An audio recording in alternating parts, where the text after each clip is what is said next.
From the Oklahoman Newsroom, it's time for another Thunder Thursday. I'm Jenni Carlson here in the Oklahoman studios with part of our Thunder coverage team, columnist Barry Trammell and Thunder beat writer Erik Horn. The summer is here, so we're a little shorthanded, but a lot to talk about, guys, and we have to start with the Paul George experience. We got a chance to see Paul George, as did about 1,000 fans in Oklahoma City on Wednesday night. Erik, let's start with you.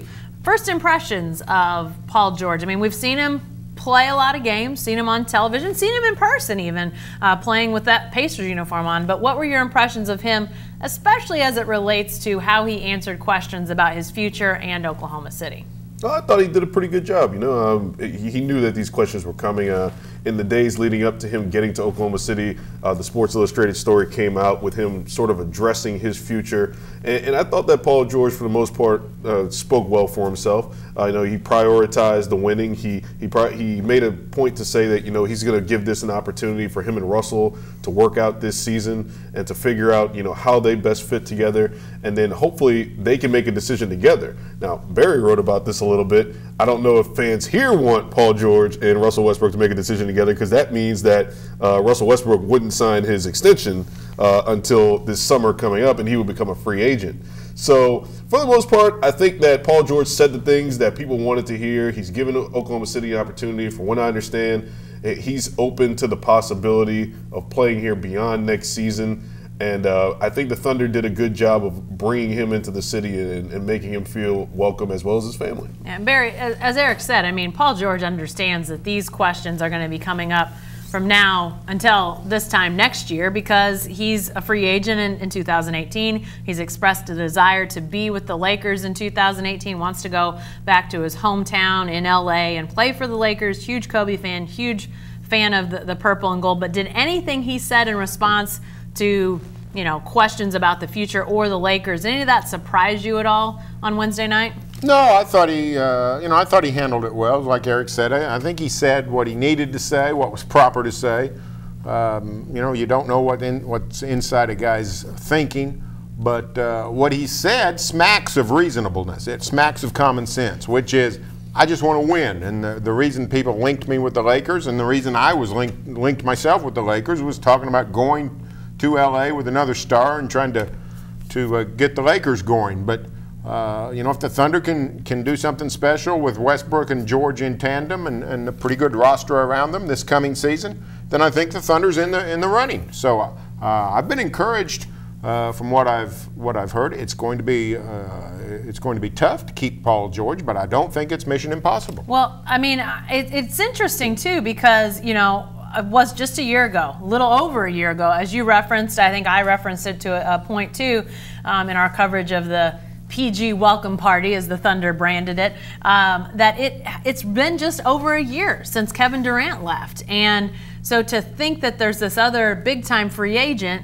who, is Oklahoma City going to be let down again? What's the situation going to be? Are fans going to be willing to buy into the idea that Paul George could stay here?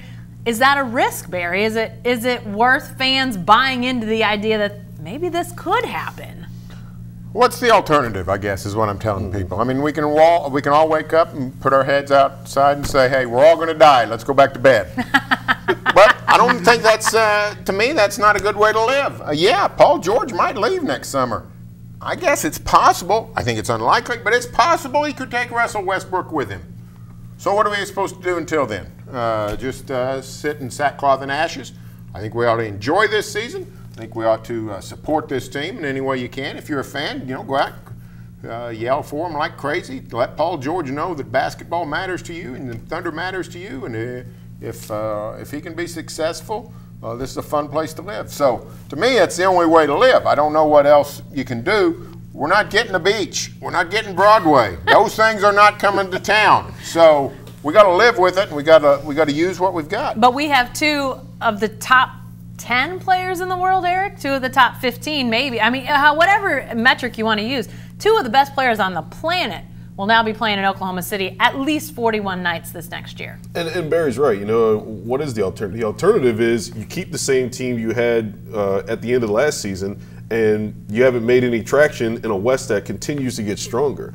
Minnesota strengthened themselves with Jimmy Butler. The Houston Rockets have gotten Chris Paul. They're trying to get Carmelo Anthony. The Thunder made the move necessary not just to go after Golden State, which is going to be really difficult, but to stay competitive around the teams that have already gotten better around them this year. So, as Barry said, the alternative would have been to stand pat, and the Thunder made a bold move that needed to be made because they're a better team now than they were at the end of last season. Speaking of bold moves, the PG welcome party. Eric, you wrote about it. Barry, to some degree, I wrote about the scene from Wednesday night.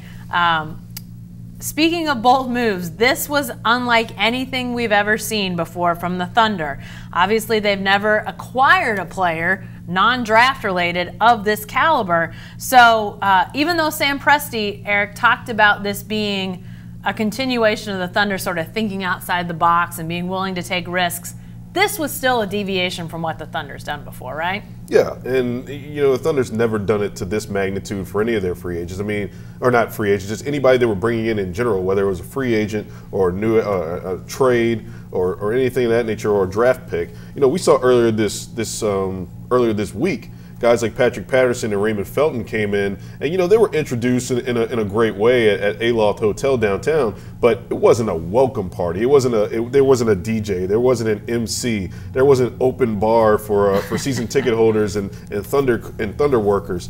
This was a spectacle. This was a Paul George, we are laying out the blue/red carpet for you from the day you get here before the ball even tips off. It was a clear indication to me that the Thunder is trying to make an impression on this guy that obviously they're a top-class organization. He's known that from the beginning and from talking to guys like Kevin Durant and Reggie Jackson before he even got here. But the Thunder is saying, look, we're not LA, but we can do it big too, and we can make a big impression on you, and we're not going to spare any expense in terms of making you feel welcome even before you play a game for us. Barry, when we had a chance to hear from Sam Presti after the party had sort of ceased to have Paul George as part of it, it was still going on, but Paul George had left the party. Sam Presti, you asked him about the recruitment of Paul George, and he played, he played dumb. He played real dumb. He played dumb about the recruitment of Paul George. But what was the thinking behind this? I mean, in your mind, was this a positive move by the Thunder to do what they did? Well, I don't see how it can hurt. Is it going to affect Paul George? I don't see how. But it is a good way to kick off his tenure in Oklahoma City. And I thought the venue was important. There's a lot of different places we could have gone, and some would have been a little more spacious. I mean, I don't know where you guys were exactly, but I was jam-packed. I was a sardine for about 45 minutes. But the Jones Assembly, if you don't know, it's a brand new venue opening. It's a restaurant slash concert hall. It's got ability to roll up the sides and go out into an outdoor courtyard, so you can put a lot of people in there.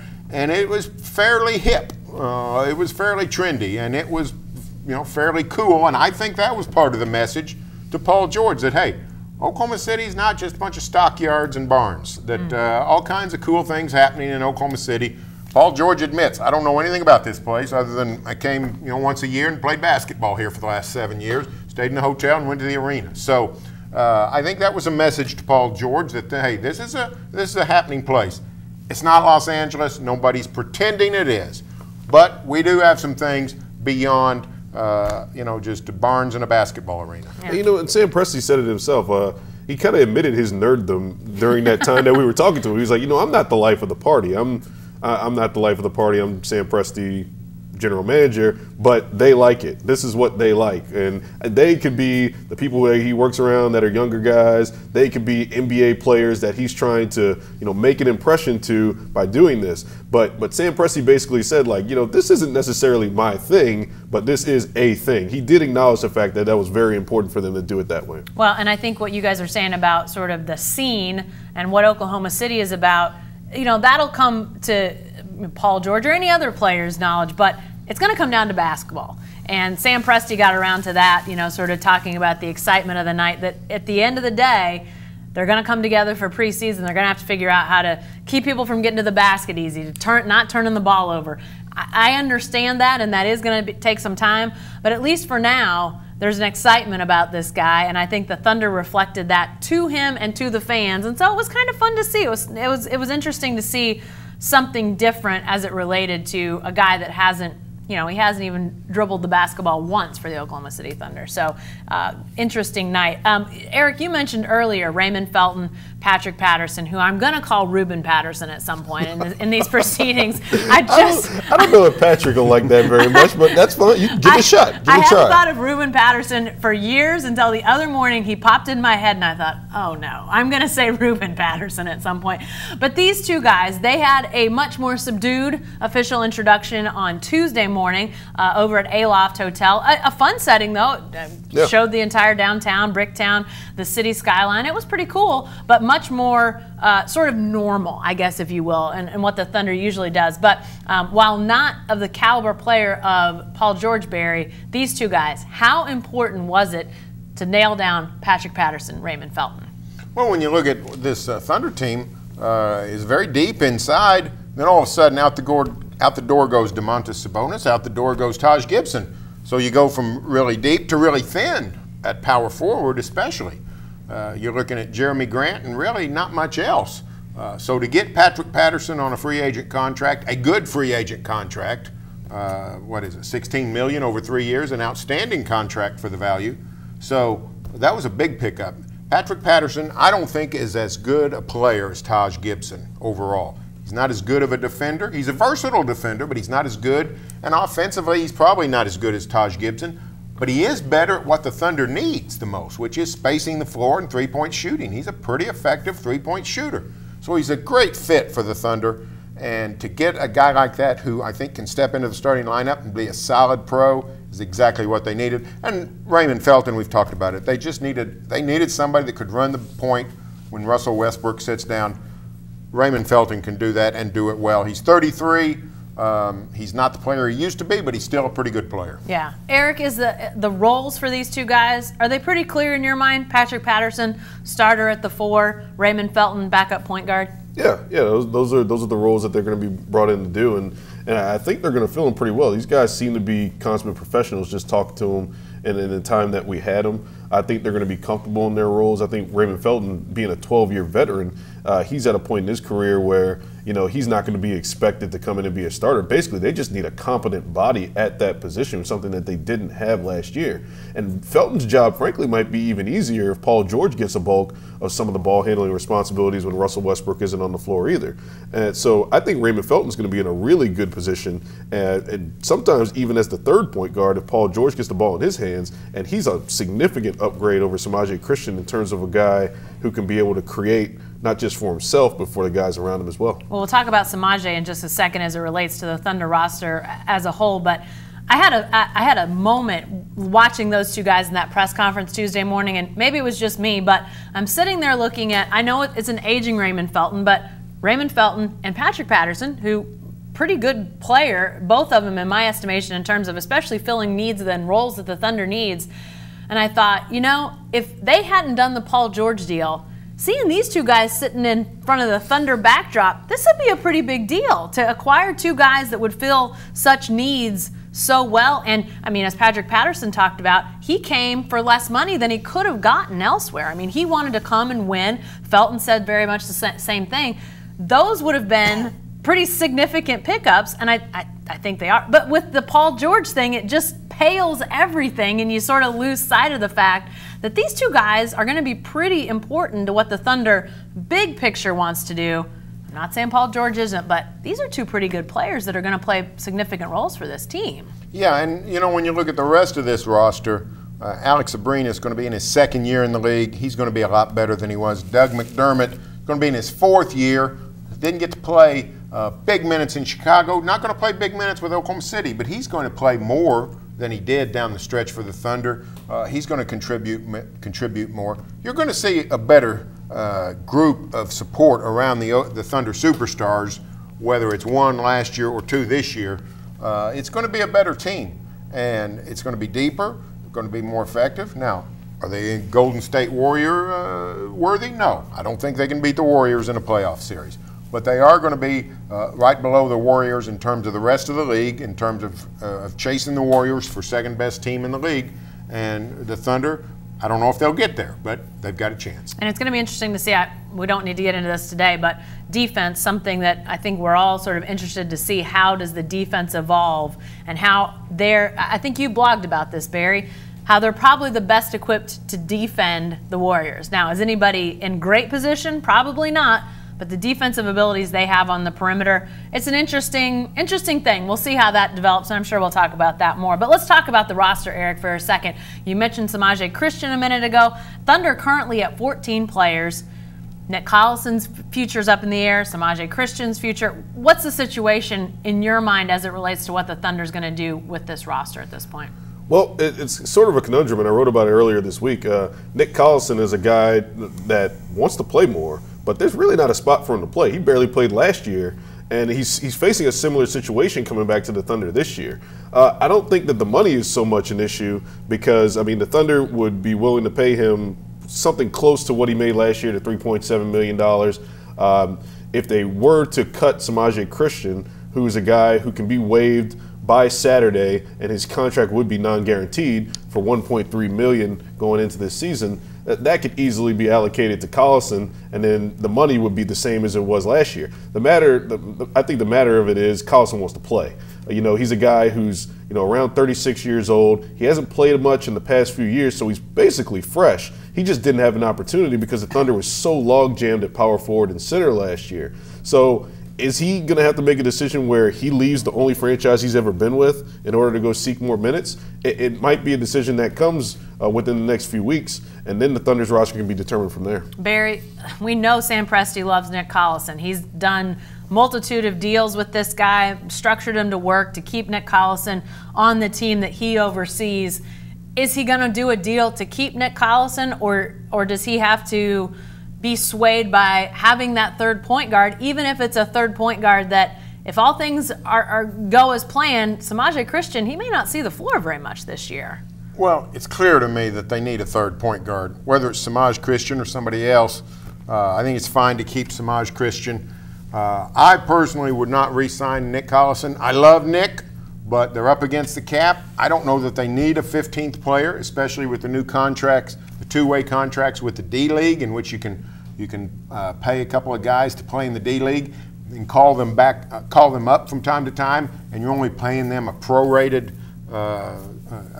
amount, which would not adversely affect the payroll cap. So I don't see where Nick Collison really fits.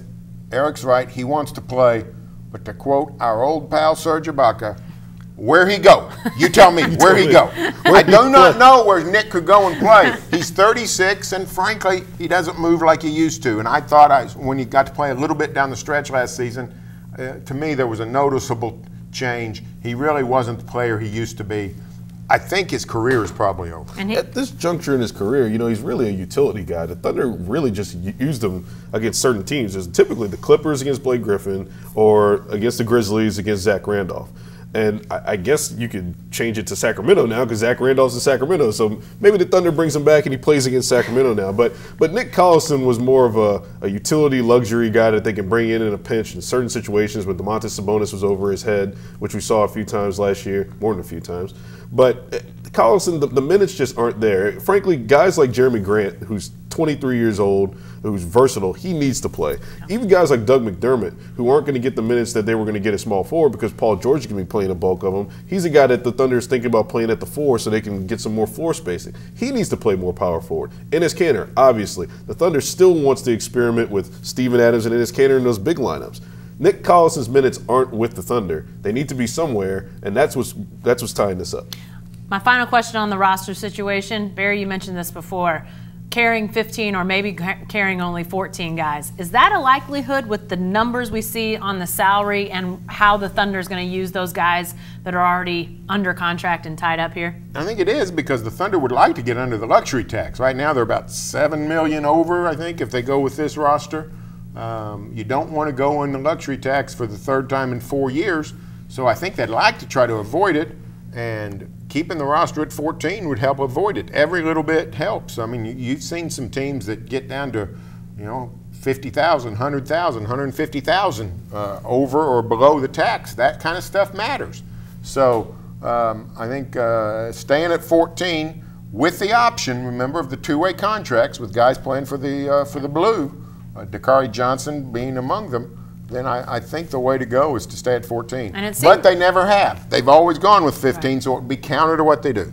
And it's also an interesting idea staying at 14 because, you know, in the event that they did want to make a transaction in the middle of the season, they could save themselves some money by, you know, bringing in a guy and using some of the trade exception they already have as well. They have a nearly $5 million trade exception. So basically they could send somebody out, bring somebody in, they could absorb their salary with the person that they sent out and the trade exception, and then they'd still have an additional roster spot as well. So you might want to keep that open.